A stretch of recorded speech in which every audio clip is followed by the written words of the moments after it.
Start the recording.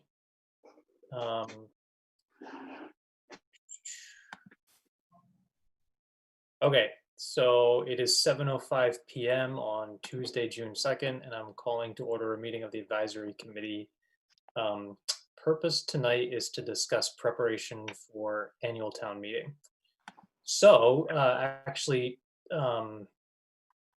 to get directly to Craig's point, I recently received guidance from the town moderator about some fairly significant limitations on the format for town meeting. So if you have a minute, I was just going to read those to you. Sure. Some of them. So we are going to be having the meeting on June 22nd in the auditorium with overflow in the gym. And the auditorium will only hold about 100 people with proper social distancing. So if we have more than 100 people who come, then the overflow will go into the gym. Our town moderator is saying that they want to hold the meeting in an abbreviated time frame because they want to limit the time that the group of people who's present are in an enclosed building. So they'd like to try to get the meeting done as quickly as possible in the interest of public safety.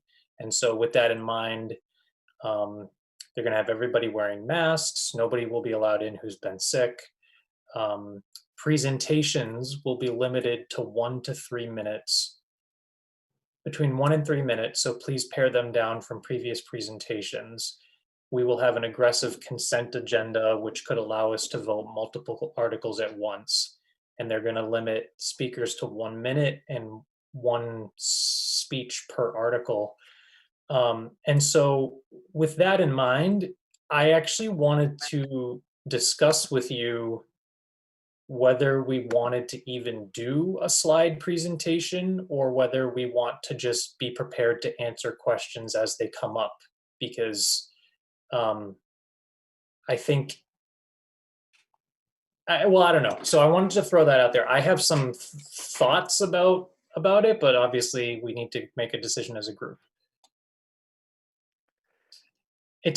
I'll say that my bias is that I think it would be really hard to convey almost anything substantive that goes beyond what we already have in our statement in the warrant in 1 to 3 minutes. Yep. Fair enough.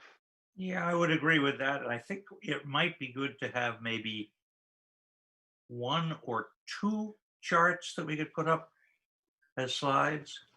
Now, I know they're not printing a warrant this year. I just got a robocall, actually several robocalls, one on each of our cell phones and one on our home phone, about the warrant being included in a free issue of the Independent.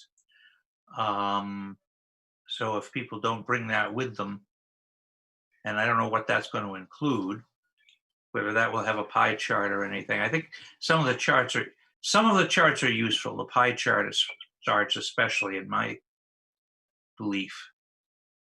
The 2 things that I would be interested in seeing might be a pie chart saying, breaking down the budget into its various components, mainly education, police, whatever, categorizing our general government costs. Right. And another one would be a debt over time indication. So you can see things are rolling off our debt rolls. We don't have to do that. That's not that important, but somebody might be interested to see it. I think that is important simply because it shows the changes over time and it gives a context of why we're approving certain things that you would otherwise think we wouldn't, but because we have that flexibility with some of the debt, going whatever it is. I mean, there are some things that have fallen off, and then we're looking at a couple of new things, and I think it's important to show that balance. We can do this because this debt and that debt is now retired. Okay, so that all makes a ton of sense. Let me see how this sounds if we had basically 3 slides One would be a pie chart of our revenues, like our sources of revenue and all that. One would be a pie chart of our expenditures, and one would be maybe like a bar chart that shows how debt as a percentage of the operating budget has changed over like 10 years, something like that. Yeah, Yes, that would be good. Is 'cause that I think otherwise that But- any new spending, they have a cricket over. That last one, it's an interesting graph, but I was actually thinking of our debt that is scheduled to be retired in the next 3-5 years, because I know there's some, okay, so you're saying a chart that's forward looking. it can also go backwards some, but yeah, You know, take it maybe 3 years prior and then whatever years go looking forward. Would that be a good window? fine with me. Yeah, I can try to pull that together. And since we're all generally agreed that that's like the substantive approach we want to take, I think we can handle any just like edits to the way it looks just by email. Sure. Sure. But I think that overall, here's where we are, here's where we were, here's where we are. Gives us the ability to look forward to this, you know, sort of connect it. Yeah. Because it's a moving target. But we can only make certain decisions around spending because we have the flexibility of having retired debt. Right. Okay, that makes sense. Then I will send around like drafts of those 3 slides and then we can finalize ASAP. Okay, Okay. Any other comments or suggestions? So that's 3 weeks from tomorrow, or from today. No, yesterday. Yeah, 3 weeks from yesterday. The town meeting, yep. Yep. yeah.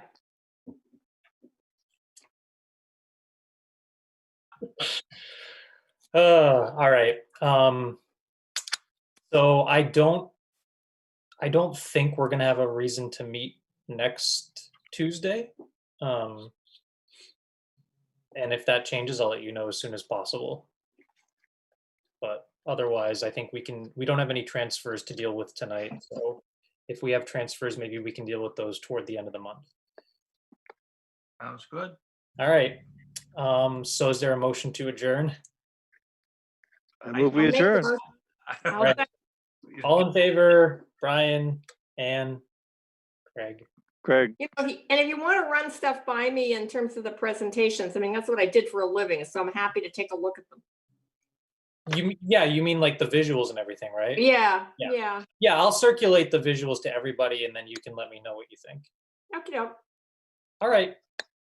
Thanks, everyone. Have a good night. evening. Bye.